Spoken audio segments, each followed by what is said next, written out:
이 말씀을 제가 봉독하겠습니다. 백성들이 바라고 기다림으로 모든 사람들이 요한을 혹 그리스도신가 심중에 생각하니 요한이 모든 사람에게 대답하여 이르되 나는 물로 너희에게 세례를 베풀거니와 나보다 능력이 많으신 이가 오시나니 나는 그의 신발끈을 풀기도 감당하지 못하겠노라. 그는 성령과 불로 너희에게 세례를 베푸실 것이요 손에 키를 들고 자기의 타작마당을 정하게 하사 알곡은 모아 곡간에 들이고 쭉정이는 꺼지지 않는 불에 태우시리라.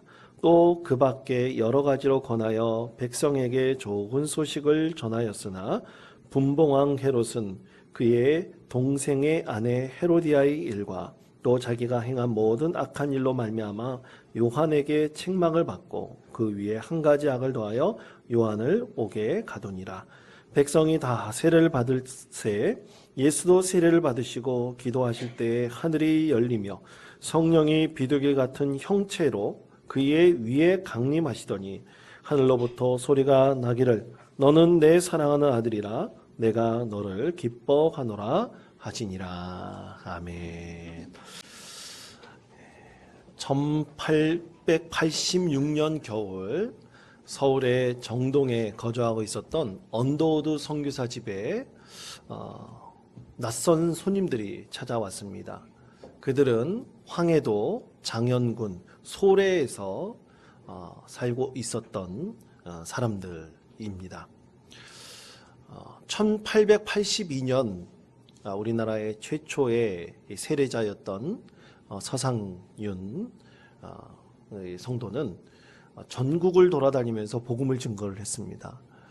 그래서 의주와 소래와 서울을 주로 오가면서 복음을 증거해서요. 선교사가 들어오기 전부터 많은 그리스도인들이 있었습니다. 근데 그리스도인들이 세례를 받지 못했습니다. 그래서 세례를 받고 싶은 믿음의 사람들이 참 많이 있었습니다. 그래서 선교사가 조선에 들어왔다는 소식을 듣고 선교사가 이제 소래까지 와가지고 세례를 베풀기를 간절히 원했는데 이 나라에서 조정에서 이 선교사들의 활동을 예의주시하고 금지하였습니다. 그래서 그것이 두려워서 선교사들이 마음대로 선교 활동을 할 수 없었습니다.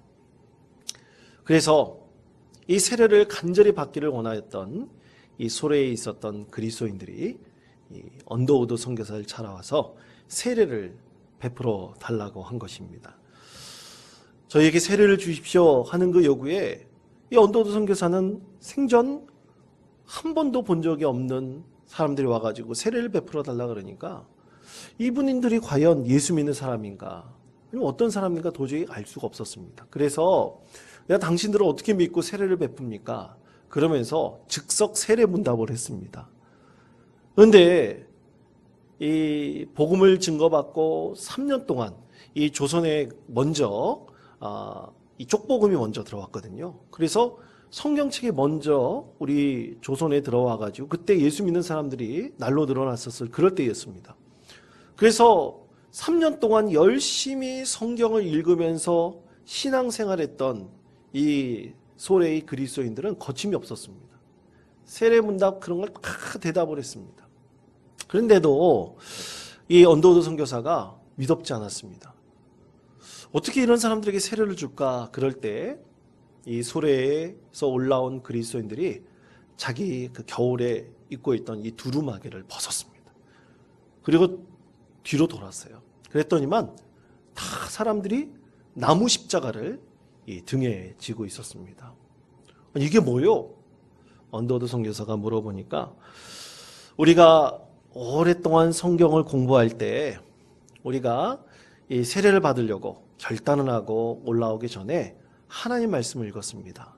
마태복음 16장 24절 말씀에 보면 누구든지 나를 따라오려면 자기를 부인하고 자기 십자가를 지고 내게 올 것이다 라는 그 말씀을 들었는데요. 이제 서울이 옛날로 말한다면 예루살렘이 곧 지금의 우리에게는 서울 아닙니까? 그래서 예수의 말씀 그대로 소래에서부터 우리가 자기 십자가를 지라 그랬으니 나무 십자가를 이렇게 지고 우리가 여기까지 올라온 것입니다. 이 신앙의 고백에 언더우드 선교사가 큰 감동을 받았습니다. 이들이 참된 그리스도인들이구나. 그래서 그 자리에서 즉석으로 세례를 베풀었습니다. 그리고 돌아가던 이 소래의 그리스도인들은 국왕이 우리를 붙잡고 처형을 해도 하나님께서 우리를 구원해 주셨으니 우리는 참 그것으로 기쁩니다. 이렇게 고백하면서 돌아갔다고 합니다. 이들이 바로 황해도에서 최초로 교회를 세운 소래교회의 성도들이었습니다. 사랑하는 성도 여러분, 왜 이들이 천리길을 마다하지 않고 이 서울 정동의 언더우드 선교사에게 와서 세례를 베풀어 달라고 그랬을까요? 여러분, 교회는요, 세례를 받은 그리스도인들이 세우는 것이 바로 교회입니다. 교회는 그들을 통해서 우리 믿음의 공동체를 이루어갑니다. 그것이 바로 교회입니다. 그렇다면 이 세례가 왜 그렇게 중요할까요? 미국 트리니티 신학대학교에서 조직신학을 공부한 이 전희준 목사는 이 세례의 중요성을 세 가지로 구분해서 얘기를 했습니다. 첫째는 여러분, 세례는 성례입니다. 이 성례는 성찬과 세례를 합친 말입니다. 거룩한 의식을 말합니다. 그래서 예수님께서는 우리에게 항상 성찬을 하라고 그랬습니다. 사실 우리 개신교에서 이 예배의 형태와 예전의 형태가 좀 바뀌어서 그러지, 우리는 모일 때마다 사실은 성찬을 거행하라는 것이 우리 주님의 권면의 말씀입니다. 또 그리고 그리스도인 된 사람들에게 세례를 베풀어야 됩니다. 그렇게 거룩한 이 성례를 통해서 믿음의 공동체를 이루어가라는 것이 바로 주님의 말씀입니다. 그래서 그 주님께서 말씀하신 이유로 세례는 이 성례로 인해서 굉장히 중요한 기독교 의식의 가장 중요한 의식이 되었습니다. 둘째로는 세례는 구약의 할례와 같은 역할을 합니다. 여러분, 구약의 할례는 사나이가 태어나면 8일 지난 다음에 꼭 할례를 행합니다. 그것은 언약의 표징입니다. 표피를 잘라내므로 하나님의 약속의 자녀가 되었다는 그 언약의 표징이죠. 그래서 이 할례의 역할과 같이 세례는 우리 하나님께서 구원받은 약속의 자녀라는 언약의 표징입니다. 그렇다고 여러분, 할례를 받은 유대인들이 다 신앙생활 잘하는 것은 아닙니다. 또 세례받은 그리스도인들이 다 신앙생활 열심히 한다고 볼 수는 없습니다. 그러나 이 세례의 역할은 우리가 믿음으로 주님을 고백하며 우리가 하나님의 자녀 됐다는 그 약속의 표징을 우리 심령 가운데 늘 심고 살아간다는 아주 중요한 의미를 담고 있습니다. 마지막 세 번째로, 세례는 그리스도와 우리가 부부관계가 되었다라는 것을 선언하는 것입니다. 여러분, 서로 연애를 해서 사랑을 하는 관계가 영원할까요, 여러분? 연애하는 사람들 영원히 서로 사랑하면서 삽니까? 아마 그럴 가능성이 별로 없습니다. 마음이 바뀔 수가 있습니다. 그러나 우리 주님과 우리가 신랑과 신부가 되어 부부관계가 되었다는 것을 많은 성도들 앞에서 약속을 선포하고 그 약속을 지켜나가는 의식, 그것이 바로 세례입니다. 그래서 우리가 그 하나님과의 약속을 끝까지 이루면서 우리 예수님을 늘 사랑하겠습니다.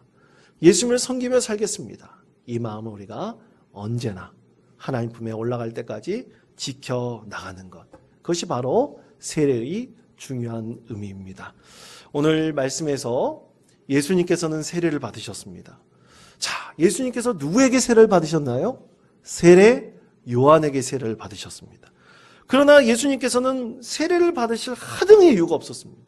왜입니까? 예수님께서는 하나님 자체이시고 죄가 없으신 분이기 때문에 죄 씻음을 받는 세례를 받을 이유가 없으셨습니다. 그런데 예수님께서는 세례를 받으러 나오셨습니다. 오늘 그것에 대해서 우리에게 하나님께서 이렇게 말씀하십니다. 누가복음 3장 16절, 17절 말씀입니다. 다 같이 한 목소리로 읽겠습니다. 요한이 모든 사람에게 대답하여 이르되 나는 물로 너희에게 세례를 베풀거니와 가 오시나니 나는 그의 신발끈을 풀기도 감당하지 못하겠노라. 그는 성령과 불로 너희에게 세례를 베푸실 것이요 손에 키를 들고 자기의 타작마당을 정하사 알곡은 모아 곡간에 들이고 쭉정이는 꺼지지 않는 불에 태우시리라. 아멘. 자, 예수님께서 세례 받으신 것을 말씀하고 있는데 왜 세례를 받으셨을까요? 그것은 예수님의 겸손함 때문이었습니다. 예수님께서는 하나님 되신 분이 이 세상에 내려오셨습니다. 겸손의 모습을 이 세상 모든 사람들에게 보이셨습니다. 그렇게 겸손하게 예수님께서 이 세례 요한 자신은 예수님의 신발끈을 풀기도 감당하지 못할 만큼 예수님의 종보다 못한 사람인데 바로 그러한 사람에게 예수님께서 세례를 받으신 것입니다. 이 예수님의 겸손함이 이 세례 요한의 세례 가운데 들어갈 때 기적이 일어났습니다. 그 기적은 뭐냐? 바로 성령이 비둘기같이 임했다. 성경에서는 우리에게 말씀합니다. 여러분, 이 표현이 너무나 좋습니다. 여러분, 비둘기같이 성령이 임한다는 것은 대체 무슨 뜻일까요? 여러분, 혹자는 그렇게 추정을 합니다. 그때 당시에 예수님께서 세례를 받으실 때 요단강에 비둘기 떼들이 참 많았는데 세례를 받으실 때 깜짝 놀라가지고 비둘기가 확 올라가는 것을 보고 사람들이 야, 성령이 저렇게 비둘기 떼같이 임하는구나 라고 사람들이 생각했다고 추정하는 사람들도 있습니다. 맞는 말일 수도 있어요. 우리가 그때도 살아보지 않았기 때문에 잘 모릅니다. 그러나 여러분, 오늘 세례 요한은 예수님께서 세례를 베푸실 때 어떻게 세례를 베푸신다고 그랬습니까? 성령과 불로 세례를 베푸신다고 그랬습니다. 성령이 불로 비유됐습니다. 바로 성령이 이런 불 같은 힘이 있다는 것입니다. 그런데 여러분, 예수님께서 세례 받으실 때 임했던 성령은 이런 불 같은 힘인가요? 아닙니다. 거기에 모여있는 모든 사람들이 예수님께서 세례를 받으실 때 이 세상에서 줄 수 없는 참으로 비둘기 같은 평안과 기쁨을 넘치게 받았습니다. 예수님이 세례하는 그 장면을 보고 사람들이 기쁨을 누리고 또 평안을 누리게 되었습니다.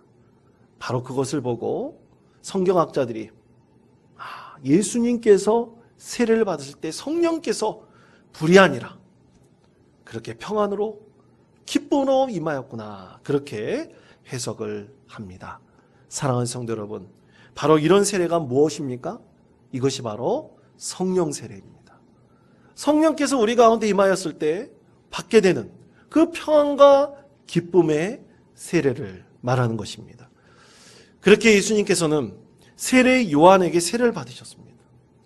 이렇게 세례 받음과 동시에 예수님께서는 곧바로 성령의 세례를 받으셨죠. 그렇게 세례를 받을 때 여러분, 우리도 예수님과 같이 동일한 이 성령의 세례를 받을 수 있기를 늘 구할 수 있는 믿음의 성도가 되시기를 권면드립니다. 저도요, 이 성령의 세례를 받고 싶은 그런 마음이 있었습니다. 여러분, 우리 교단은 유아 세례를 두지 않습니까? 그래서 제가 어머니, 아버지 신앙으로 유아 세례를 받아서 모태 신앙입니다. 이제 고등학교 1학년이 돼가지고 입교 문답을 하고, 그래서 입교인이 되려고 하는데 그때 학습 문답이라는 것이 있었습니다. 그래가지고 6개월 동안 훈련을 같이 입교 문답하는 사람도 같이 받아요.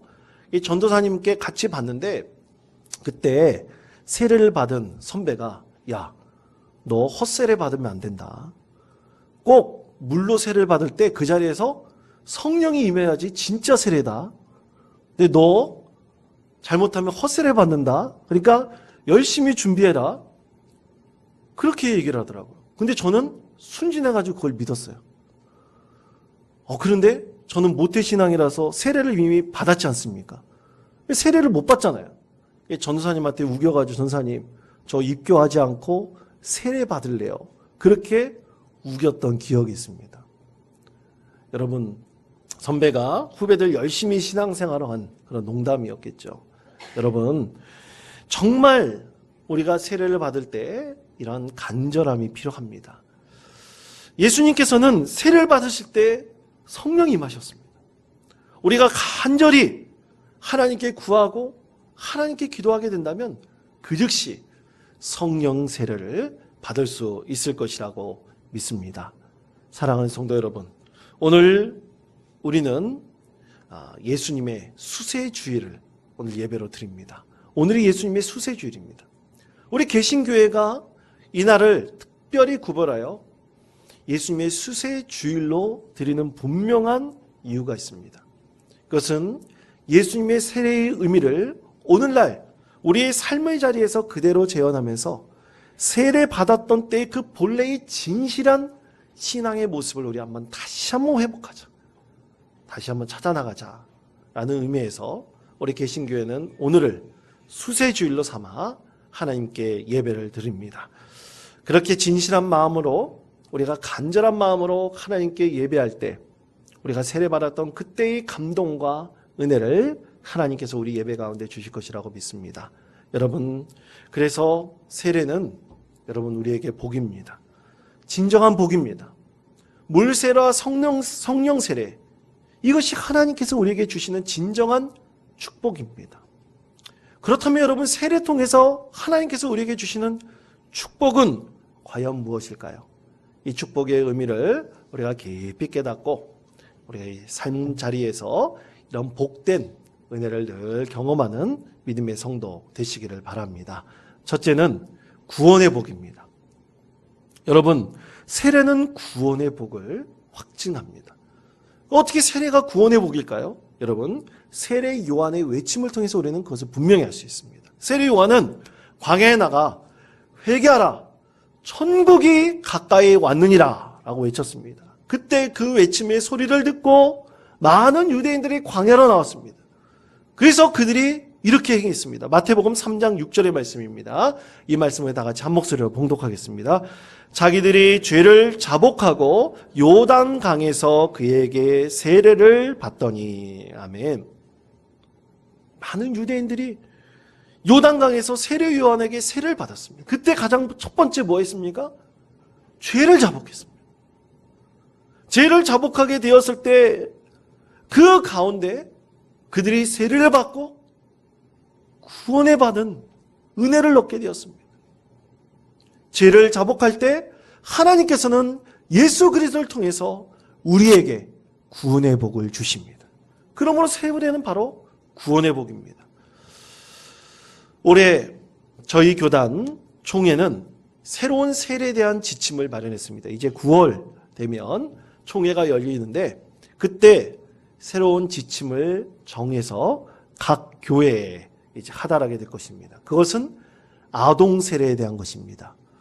여러분, 지금은 우리는 만 24개월 미만의 아이들에게 부모의 신앙으로 유아 세례를 베풉니다. 그것에는 신학적으로 하등 여러 가지 문제가 논쟁될 게 없습니다. 왜냐하면 예수님께서는 모든 어린아이들을 다 예수님께서 나오라 그러고 이런 어린아이와 같은 자가 하늘나라에 상급을 받게 될 것이다 말씀을 하셨죠. 그리고 우리는 만 15세가 지나면 자신의 신앙으로 세례를 받습니다. 성인의 세례를 받습니다.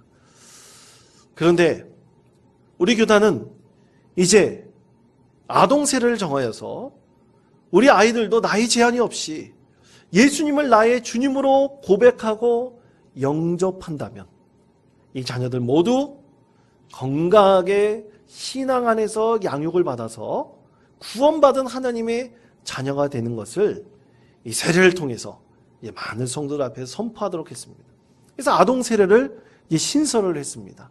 그래서 이제 유아 세례는 0세에서부터 만 5세 미만까지, 그리고 아동 세례는 5세에서부터 만 12세까지, 그 이상 되는 아이들은 성인 세례를 받아서 이제 체계적으로 더 세밀하게 각 교회에서 신앙의 생활을 하도록 권면하고 관리하여서 또 양육하여서 이 세상에 자라는 아이들이 믿음의 자녀로 잘 자라날 것을 권면하는 것입니다.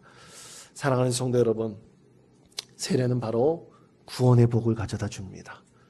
우리가 하나님 앞에서 세례받는 것이 바로 구원의 복을 많은 성도들 앞에서 선포하면서 우리 모두 구원받은 하나님의 자녀가 되기를 간절히 소망하는 것입니다.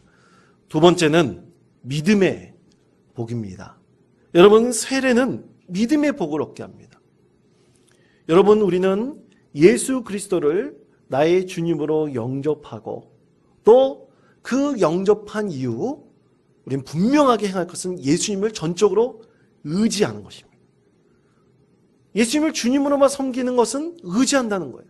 그래서 우리가 힘들고 어려운 것이 있을 때마다 예수님을 의지하는 마음을 하나님께 기도함으로 올려드리는 것입니다. 언브로큰이라는 영화가 있어요. 아마 보신 분들 계실 것입니다. 지금 화면에 보이는 분은 이 언브로큰의 실제 주인공 루이 잠페린이라는 분입니다. 이 영화는 실화를 바탕으로 합니다. 루이 잠페리니는 미국의 육상 국가대표 선수였습니다. 19세의 젊은 나이에 이 육상 국가대표 선수를 뽑혀가지고 올림픽에 출전하는 영예를 얻게 됩니다. 그런데 그 이후 세계 제2차 대전이 일어납니다. 이 전쟁에 그가 참전하게 되는데요. 그러다가 일본군의 포로로 잡혔습니다. 일본군의 포로로 잡혀서 모진 고초를 당합니다. 특히 그가 올림픽 국가대표 육상선수였다는 그 소식이 알려지니까 더 괴롭히는 거예요. 그 중에서 일본군 장교였던 와타나베라는 이 장교가 더 심하게 이 루이 잠페리를 고통스럽게 합니다. 죽음의 위기까지 몰고 갑니다. 그때 그는 옆에 있는 한 친구에게 전도를 받고 예수님을 믿게 됩니다. 예수님을 영접하게 되었습니다. 그러면서 결단합니다. 하나님께서 나를 이 고통 가운데서 이기고 나를 고국으로 돌아가게 해주신다면 내가 한평생 주님을 의지하며 주님의 뜻대로 헌신하며 살겠습니다. 주님의 일을 행하며 살겠습니다. 그렇게 결단하며 하나님께 기도했습니다. 힘들고 어려울 때마다 주님을 찾습니다. 그리고 끝까지 견뎌서 하나님의 진정한 기도의 응답을 받고 고국으로 살아 돌아오게 됩니다. 그리고 그 약속한 대로 하나님을 한평생 의지하면서 헌신하는 삶을 살아가게 되는데요. 근데 그 이후에도 그는 많은 고통을 받아요. 이 전쟁으로 인한 외상 후 스트레스 장애로 엄청난 고통을 받습니다. 그런데 그 모든 것을 주님을 의지하면서 신앙으로 이겨나갑니다. 그리고 실제로 그가 일본으로 건너가서 그에게 고통 주었던 그 일본의 군인들을 다 찾아가면서 주님의 사랑으로 용서를 선포합니다. 그런데 안타깝게도 그를 그렇게 끝까지 괴롭혔던 일본군 장교 와타나베는 그 용서를 거부합니다. 여러분, 루이 잠페리니가 이 죽음의 고통에서 벗어날 수 있도록 한 것은 바로 믿음의 힘입니다. 주님을 의지하는 믿음의 힘이었습니다. 그것이 바로 세례를 통해서 받는 믿음의 복입니다. 절망과 고통 속에서도 우리를 이끌어 나갈 수 있는, 주님을 믿고 의지함으로 얻을 수 있는 믿음의 힘, 바로 그것이 믿음의 복입니다. 여러분, 복음성가 중에 괴로울 때 주님의 얼굴을 보라, 평안의 주님 바라보아라, 우리 찬송 있지 않습니까? 그 찬양 있지 않습니까? 우리가 힘들고 어려울 때마다 절로 그 찬양을 부르게 됩니다. 왜입니까? 주님을 믿는 그 믿음의 복이, 그 은혜가 우리 가운데 있기 때문입니다. 그러므로 사랑하는 성도 여러분, 세례는 믿음의 복입니다. 이 믿음의 복을 이 세상에 살면서 힘들고 어려울 때든지 기쁠 때든지 늘 주님을 의지하며 충만히 누리는 믿음의 성도 되시기를 간절히 축원드립니다. 마지막 세 번째로는 은혜의 복입니다. 예수님께서 세례를 받으실 때 성령이 비둘기같이 은혜했다고 그랬습니다. 이것이 바로 은혜입니다. 여러분, 우리 세례 받을 때 반드시 은혜를 얻습니다. 어떤 분들이 이렇게 생각하시는 분들이 계셔요. 아까 제가 말씀드렸듯이 과연 물세례를 받았을 때 성령 세례를 동시에 받을 수 있는가? 있을까요? 없을까요? 여러분, 그것은 있을 수도 있고 없을 수도 있습니다. 저는 실제로 세례를 받을 때 그 성령의 세례를 받고 그 감사와 감격으로 눈물을 흘리면서 그 자리에 주님을 나의 주님으로 고백하는 성도도 본 적이 있었습니다. 중요한 것은 무엇인가? 바로 내 심령의 밭을 우리가 어떻게 갈아엎느냐, 그것이 중요합니다. 우리 심령의 밭을 갈아엎게 될 때에 우리의 고기에는 참 큰 돌도 나오고 작은 돌도 나올 것이며 바위덩이 같은 것도 박혀 있을 것입니다. 우리가 그것을 열심히 갈고 또 갈게 된다면, 그렇게 신앙생활로 함께 했다면 서상윤 그 성도를 통해서 세례를 받기를 간절히 원하며 복음을 증거받았던 황해도 소래의 그리스도인들처럼 하나님께서 놀라운 은혜를 우리 가운데 베풀어 주실 것입니다. 사랑하는 성도 여러분, 그러므로 세례는 하나님께서 주시는 한량없는 은혜의 복을 누리게 합니다. 그러므로 여러분, 이 세례의 의미를 다시 한번 생각하십시다. 이 세례에는 반드시 구원의 복이 있습니다. 믿음의 복이 있습니다. 하나님께서 우리에게 내려주신 은혜의 복이 있습니다. 여러분, 이것을 충만히 이 세상 가운데 누리시며 믿음으로 승리하시고 우리가 세례받은 주님의 자녀로서 하나님께 영광 올려드리는 저는 복된 삶을 살아가시는 우리 모든 성도 되시기를 간절히 축원드립니다.